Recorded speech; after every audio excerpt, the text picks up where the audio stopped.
So when we talk about digital transformation and the framework, most companies are having a really tough time with this. We first have to realize that when you think about digital transformation, you're really thinking about the core of the entire organization. And you have to really question, what are we doing? How are we doing it? And how do we plan to do it in the future? So one thing you have to realize is most people and organizations hate change. They absolutely hate it. So when we talk about digital transformation, we're really talking about how do we turn an organization upside down to make it future-proof. The other concept that we have to realize when we talk about digital transformation is there is no end to this. Every strategic digital transformation framework that I've seen always has an endpoint. There is no endpoint. When I'm in the boardroom talking to executives about their plans for their organization and how they plan to embrace transformation, they always say, hey, Paul, we're going to start here and end here. And I'm like, no, I know you got to start, but there really is no end. The idea of digital transformation is now and forever. And when we start talking about the framework, the first piece is really what's the strategy? The strategy in terms of where are we today? Where do we want to be tomorrow? Where do we plan to be tomorrow plus one? And then beyond that. And that strategy has to continuously be updated. And the strategy is a living, breathing document that is institutionalized within the organization. Now, just because you have it written down and the board says this is what we're going to do, it doesn't mean you have the heart, minds, and souls of the people doing this. When we start talking about the framework for digital transformation, we also have to talk about the products and the service we're looking to transform. There's a fast food outlet called McDonald's. You're probably well aware of it. In the last 3 years, they spent $1.3 billion, $1.3 billion in purchasing 2 data companies with the goal of knocking off 5 seconds on the food line. That food line being actually the drive-through. They're looking at how does McDonald's, a multinational, multi-billion, Fortune 100, 500 company, how do they transform their business of fast food? How do we make it quicker and easier? And if you look at their products and services, they are going through a massive transformation. Yes, McDonald's.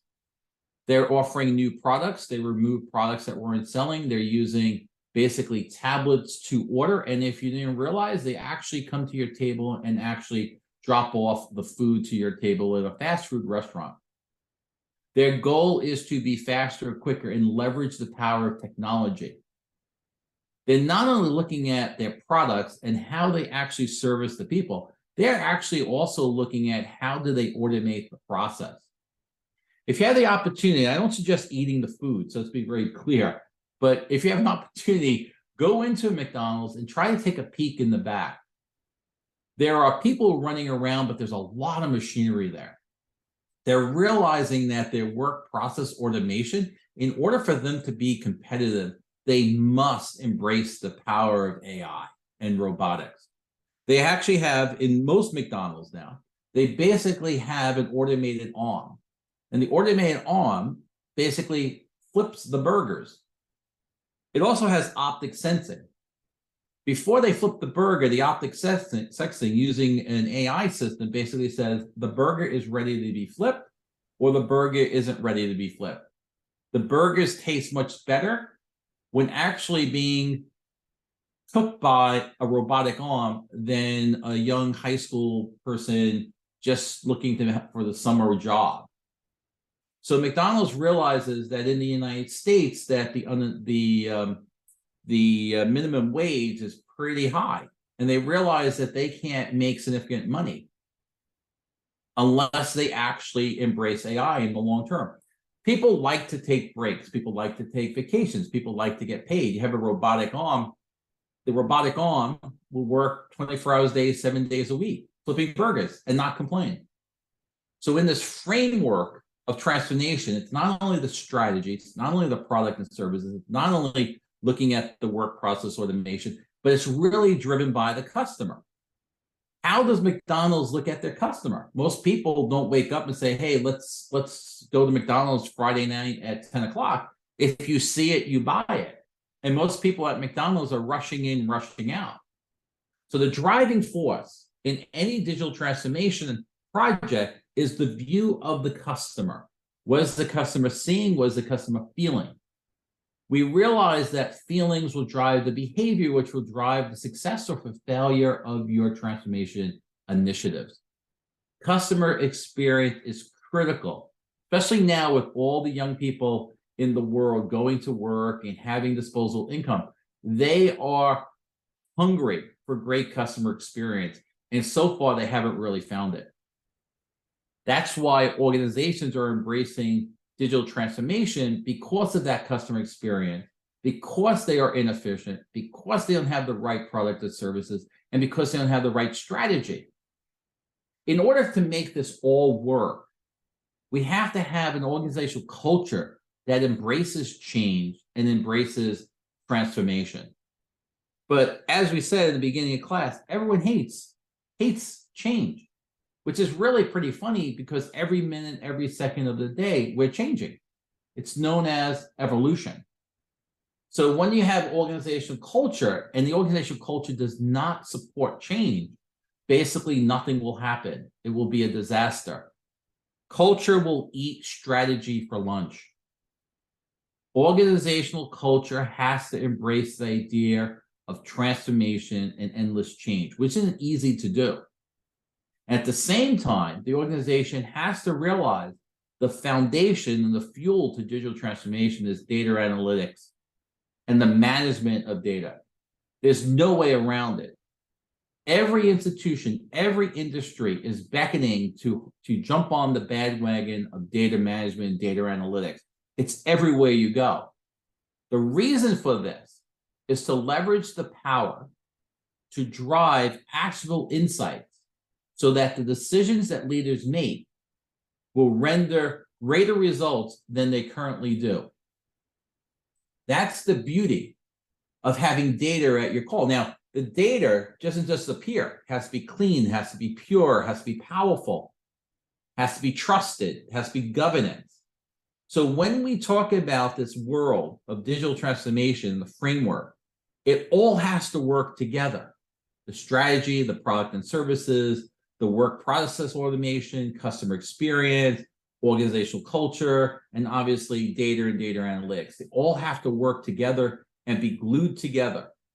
But I will tell you from personal experience, culture is the most critical part. If the culture and the value systems do not embrace digital transformation, the game is over. There's nothing you're going to do about that. And when we start thinking about digital transformation, we have to realize there are two constants in the world because we're talking about change.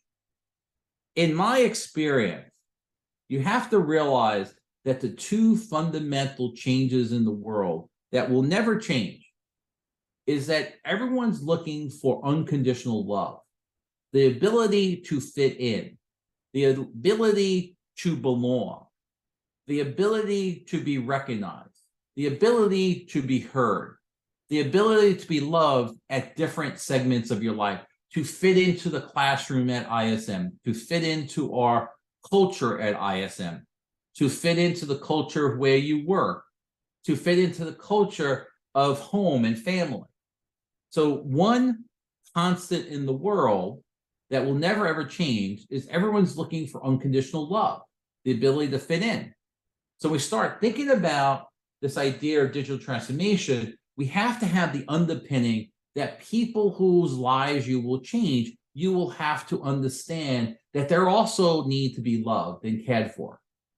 People love coming in and making changes. I mean, I love coming into organizations and making changes and everything, but I'm also there to take care of the people that I'm impacting.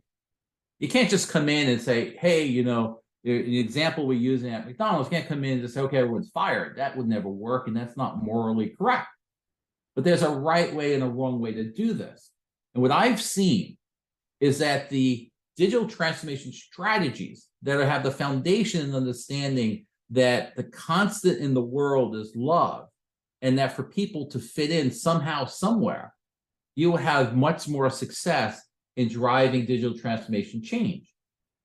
The other constant in the world that you have to understand is change is now and forever. It's really funny that people have issues with change, but change will never change. It's happening every minute, every second. The world is rotating. You are not the same person you were 10 minutes ago. So these fundamental values in correlation with the framework of digital strategy, you have to understand that these are the two critical pieces. The underlying fact that in the unconditional change, that people are looking for unconditional love, and the fact that change will be with you now and forever. If you don't harness these two fundamental facts, you will be setting yourself up for disaster. When we think about change, there's something called Kotler's model. It's an 8-step change model. If you get a chance, you should print this screen out. If you are in the position to make change, these are the 8 steps. It's creating the climate for change, making the change happen, and implementing it. And sometimes what's going to happen is you're going to go up the steps and then fall back down.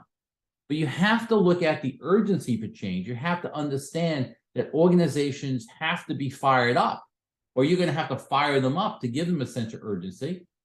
And then you have to find the right people to form a coalition.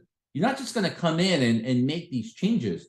You're going to have to find your tribe. You're going to have to find your group of people who share the same vision, that you believe that this organization needs to change, that this organization needs to embrace the power of data analytics.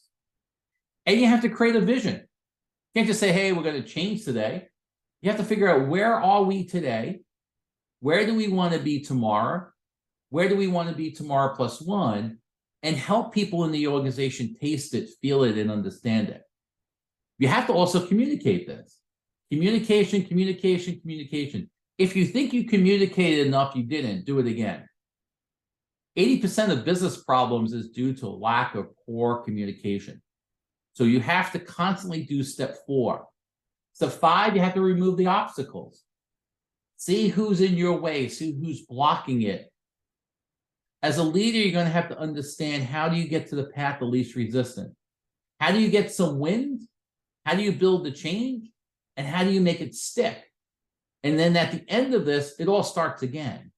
Because if we believe in continuous change, step 1 through 8, we'll go 1 through 8, and then you go back to 1, you start again. It is the human factor of evolution that what we are today, we will not be tomorrow. So in this world of Kotler's model, it is really the fundamentals to get that climate of change. Organizations, for some reason, believe they are doing what they're doing and they're going to do it as long as they can without change. God bless you, but you're not going to last very long. The world and the environment and the marketplace is changing faster than we've ever seen it since recorded history. And that's because of technology, robotics, AI, and the fact of digital transformation. And there's a ton more work that has to get done. When we start talking about Kotler's model and the framework for change, we have to realize you have to build commitment. You have to look at the leadership's behaviors, the messaging, the roles that people play, and then the embedded desire. Now, once again, you're going to go up and down this idea of building commitment. If organizations aren't committed, nothing will happen. If the culture is not embracing change, nothing will happen.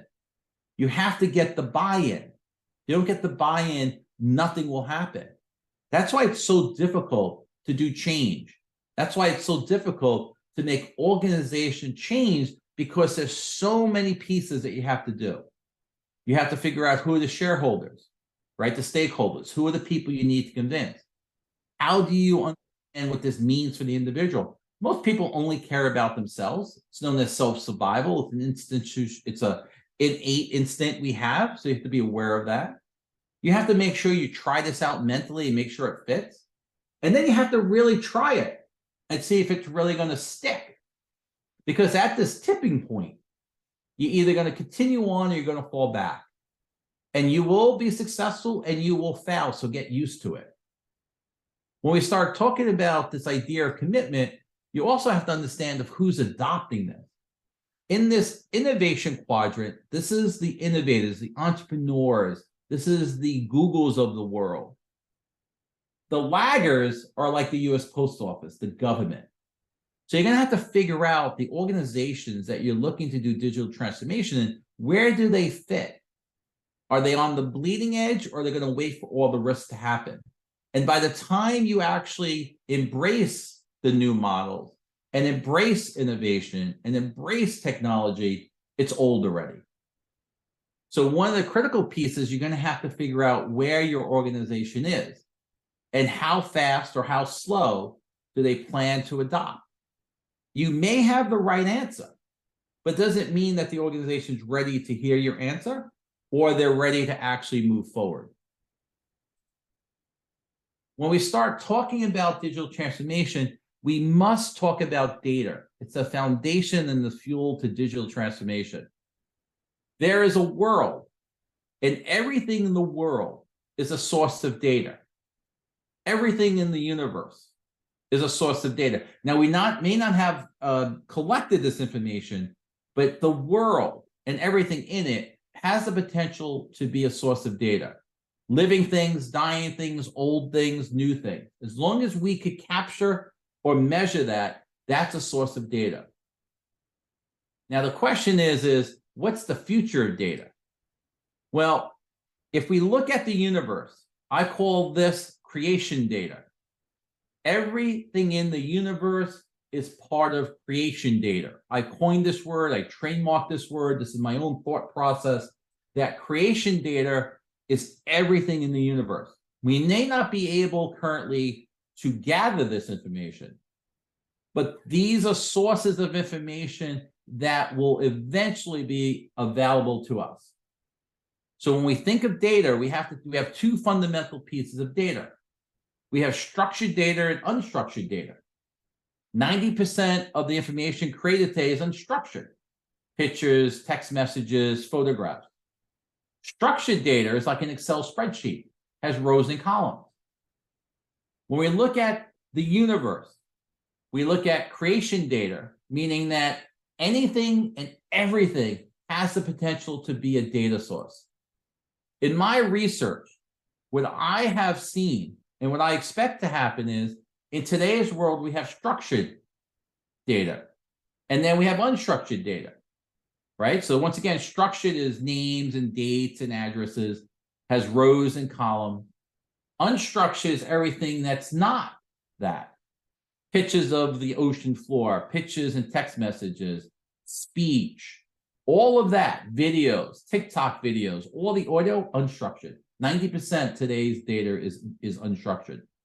But when we look at the future and I see what's happening, I believe there be a new source of data. I call this and coined this called EMO, for emotional data. I believe that the idea is coming very quickly that just as if we have data for name and dates and address, we will have emo data, where we have joy and fear and sadness, like a structured piece.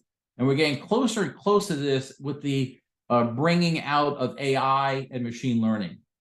I believe we will have data, like structured data, which will be a sense of being able to hear and to touch and to see sight and taste and smell.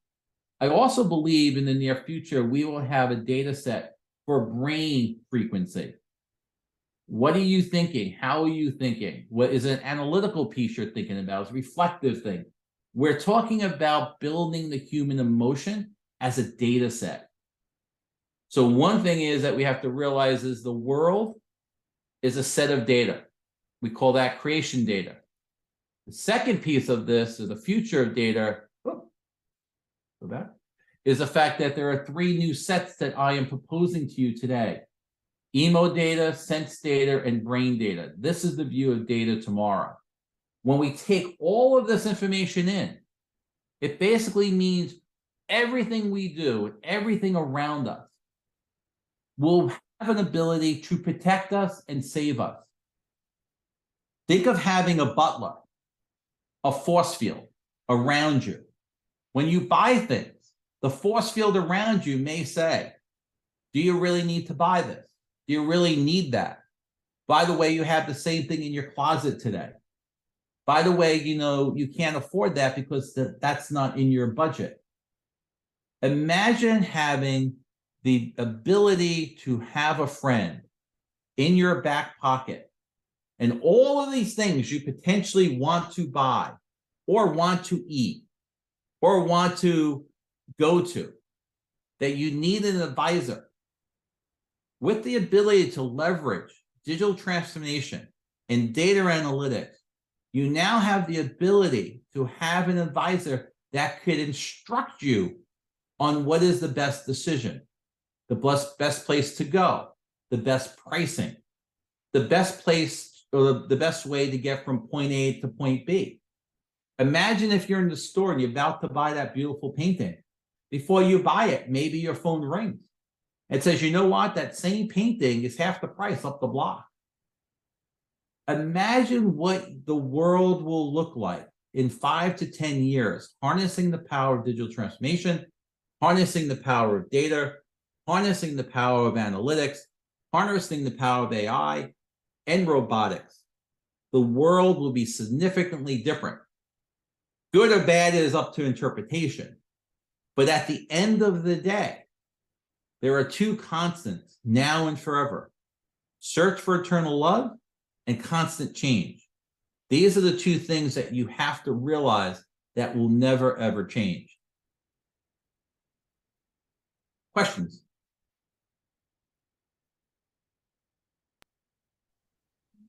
Let's see. I know it's a lot of stuff, but any questions? I know, Paul, someone had mentioned they might have had a question about a little bit about strategy. I'm not sure, Samin, if there was a specific question you had about strategy, but he had written one in the chat. Oh, let's see. But maybe not. Okay. Yeah, did you have a question on strategy? Okay. Oh, I came late. Yeah, I was just saying strategy is a critical component to what has to happen in order to how can we encourage stakeholder buy-in?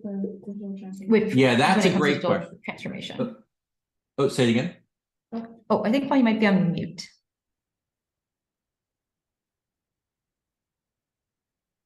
Hello? Oh, sorry. Is it coming through now? I didn't hear the question. Oh, you don't. Oh, I'm sorry. I think my volume was off. I apologize. It was me. Oh, sorry. Was there a question? Yes, I apologize. I believe the question was, how do we improve encourage stakeholder buy-in? How do we encourage stakeholder buy-in? Yeah. Digital. Yeah. That's a great question. So most of the time you're going to have to figure it out. So the best way to do this, if there's pain in the system, they're more likely to get buy-in. But remember, most people don't want to change. Very difficult for people to change. So you're going to have to figure out, and we call this in Six Sigma stakeholder analysis. The most powerful fundamental piece that you have to be aware of that you could leverage is what's in it for me. What does that person get by embracing this change? What is in it for that person? How do you stroke their ego? The idea of self-survival is fundamental, right? It's fundamental to our existence. You need to leverage that power and figure out the person you're talking to, what do they get out of this? How does it benefit their group? How does it benefit their department? And then there's something what I call ego stroking. Ego is a very powerful emotion. How do you make this person look good? And fear is also another powerful emotion. You may use fear in order to get their buy-in. If I remember being in the boardroom talking to the CEO and COO, and I said, do you like your jobs? I mean, they're making millions of dollars a year. I said, well, by looking at the data, I don't think your company is going to be around in 10 years. One, you're losing more people than you're getting. Two, you're not embracing the young people. And three, your entire system is antiquated. So when you're trying to get people to buy in, don't look at it as what you have to offer. Look at it as what is it that they get personally. Good question. We have another one from Courtney. Can you speak more about the role of talent and investing in staff training and development to support digital transformation? Yeah, so everyone talks about training and education. So you're at ISM. It will never end. The idea of thinking you're going to get your degree and it's over, it's not. So let's be clear. The other piece is no one owes you anything, right? You can't expect the organization to say, okay, I'm going to offer you this training. That's great. But you have to go fight for it. Either the organization is going to offer you what you need, or you're going to have to go out and invest in it on your own. It's the only way this is going to happen. There's nothing written that says the organization has to train you. Most organizations don't want to train you. It's very expensive. So it's great they have an organization that really sees the fact that the power of training and education. I run a company, my own company, that does high-level exec ed training. I have CEOs and board members coming to the training at the highest level. And they're saying, look, I even need to know about digital transformation. So education never ends. Education goes into that quadrant of constant unconditional change. So is it great to go into an organization and get training? Absolutely. Will they give you the training that you need? Maybe, maybe not.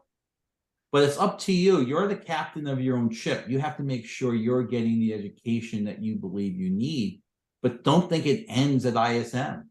It doesn't end. Look at what we're doing today. Look at what Kira and the team had put together for this idea of sharing knowledge together. Why are you here? You're all smart. You're all at ISM. But you know it's never enough. You have to read. You have to go to museums. You have to communicate with people. You have to go to conferences. And if not, then you basically put your entire mental capacity on the shelf and you have a shelf life. Especially as professors, right? I mean, I know I work with a lot of full-time professors and I'm talking to them, I'm like, you have no clue what's going on because you're basically in a box. Like your information is 10, 15 years old. If you're not out there in the real world working with real professionals and being on that cutting edge, you're basically going to be timed out. You're going to be antiquated in your thinking and actions. That's why you always have to be going to classes. I'm not saying you have to go formal classes, but you could come to seminars, you could go to conferences, you could read different books, you could go to the libraries, but you constantly have to keep your minds going. If not, the game is over. Unless you plan to retire and go, be a farmer or something. But even then, you still have to, be educated about farm. And farm is very tricky. And also, digital transformation is massive in the agricultural business as we currently speak. Good question. Oh, I think we have one other one from Natalia. There are many discussions on generative AI and its impact on everyone. What is your take and how do we address it in business? Yes, it will be very impactful. Be ready for it. I mean, there's no way around it. It's no different than when the laptop computer or the PC came around. We're all scared, but don't be scared. Harness it. You can't go to work without a laptop. You probably can't survive without a laptop. And you probably can't survive without your phone. AI will be here, but there's two things that humans do really well. We're very creative and we work really well together, even though you may think differently in the current political arena, but we all work very well together. We create cities and society. AI will have an impact. And it's your decision now to say, do you hop on that bandwagon or you fight it? There's no fighting this. It's a joke. You're not going to fight having a mobile phone. You're not going to fight the internet. It will happen. But, it's not the end of the world. Think about the ideas of what you could do with AI. Even the simple example I used with McDonald's. McDonald's is basically looking for you to just walk up to McDonald's and your food's ready. Right? You shouldn't have to even think about it. If you look at the new data information that I shared with you, right, that they're basically going to try to read your mind and you're going to be there before it is. So I think AI is a wonderful thing, but there will be good and bad with everything. And you have to decide on what point of the puzzle you're going to be on. I just created a whole AI system for interviewing. It's called Landed. Highly effective, right? We've just had a conference last week. I mean, schools just absolutely loved it. They've never seen such a thing where AI is actually helping the person with their interviews by giving them feedback. I mean, we're just on the cutting edge of AI. The AI of what we're seeing today will be nothing we're seeing in the future. Think of, AI with data and robotics really being the new internet. There's no way of stopping this. It goes at, those two fundamental things: search for unconditional love and constant change. AI is just part of it. And after AI, there'd be something else. So great question. Jump on now. There's no way we're going to stop this. I think, Paul, if you have time, we have one last question, Sure. which is from Uladar. And they had asked, how can digital transformation strategy be integrated into the corporate-wide strategy? Yeah, that's the key. If it's not, forget about it. It's not going to happen. That's why organizations that are truly committed to digital transformation have digital offices, digital transformations officer, digital strategy, chief data officer, chief digital officers. They have to be committed to it. So whenever you look at the strategy, there has to be a digital component to it, or you're going to have to bring it up. So the executive team, the boardroom should be smart enough. And if not, someone like you are going to have to bring it up and say, how do we miss this? How do we miss this idea of digital strategy when we're talking about all new product and services? And these are going to be the smart organizations or the dumb organizations, going back to the Kotlin model, right? And that chart of innovation. Are you going to be the leading edge, or are you going to be the laggards? It all depends on the organizations. But once again, you have to embrace this technology. It's coming fast and furious. So you're going to have to pick where you want to be. But to bring it into a strategy, the smart organizations already have a segment, a plan in place. The organizations that are unaware of this are putting their heads in the sand. Just unbelievable. It's like the U.S. postal system. You go buy a stamp. Why am I buying a stamp? It's 2023. I don't understand it. Like, I can't just, like, why do you give me a stamp? Can't you just print it out on my thing? Or can I just, like, why even have a stamp, right? What you have my return address, just send me a bill, like, Easy Paths, right? It's so antiquated that these organizations are bound to fail.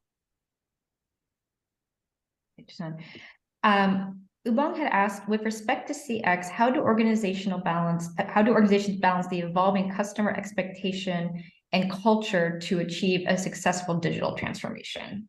Yeah, it's ongoing. So if you want your organization to survive, you have to really be with the customer, and it may not align with what you currently have. How many times people say, well, I quit at 5 o'clock, but there's a line of people at the door at 6 and 7. It doesn't make sense. So there is currently a big revolt coming in of what the expectations of the customer are to what the expectations of the employees and what they could deliver. So companies are trying to balance this out. I don't think they fully figured it out yet, but within digital transformation, you could really, if you do this right, and we use the example of McDonald's should never close. McDonald's, my vision, and I'm using McDonald's because I'm assuming everyone is familiar with it, right? It's a pretty global brand.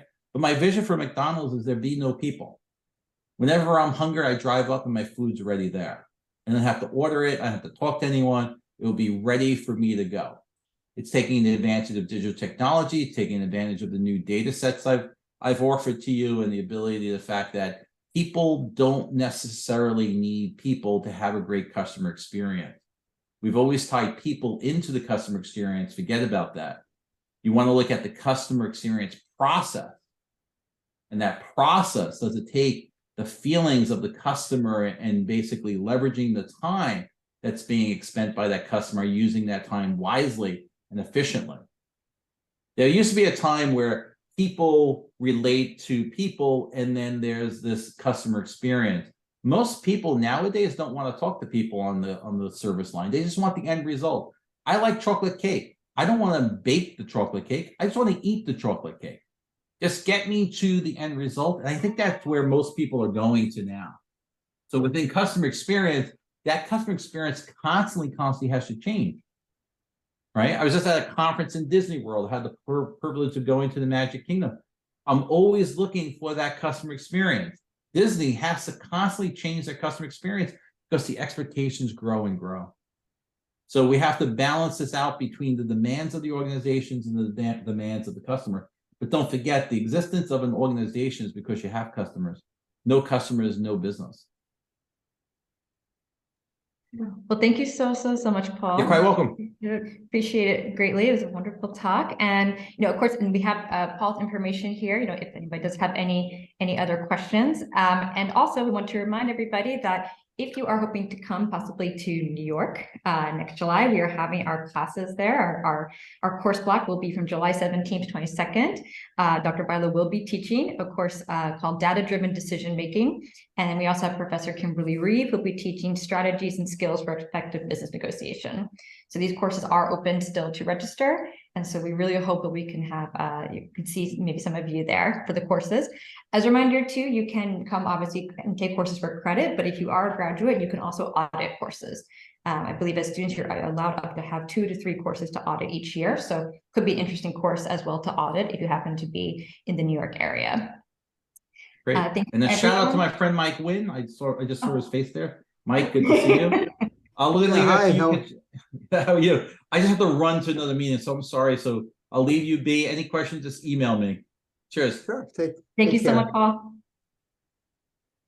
And thank you everybody for attending. We would love to have everybody, stay in touch. Obviously, you can reach out to us. We have our website, our social media on LinkedIn, Facebook, Instagram. And also, I know that these classes are not tomorrow, but we do have also our courses happening in September as well as November in Paris.